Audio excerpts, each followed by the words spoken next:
Hi friends, నేను మీ JD. Welcome to Bigg Boss updates. Second week captaincy అనేది చాలా ఇంపార్టెంట్. ఎస్, కెప్టెన్ ఎవరో తెలిసిపోయింది.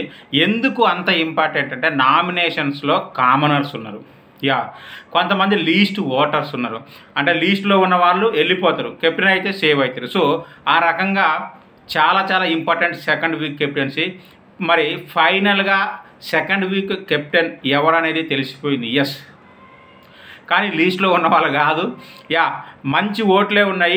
Demon Pavan is the second week captain of the Bigg Boss house season 9. Demon Pavan second week captain అయ్యాడంట. ఎలా అయ్యాడు ఏంటి అనేది ఫర్దర్ వీడియోస్లో చేస్తా.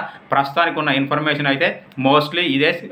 Demon Pavan is the second captain of the house. So మరి డెమాన్ పవన్ కెప్టెన్ అవడం పట్ల మీరు ఎలా ఫీల్ అవుతున్నారు? మంచిగా కెప్టెన్సీ చేస్తారా లేదా? కామెంట్ చేయండి. Thank you, bye.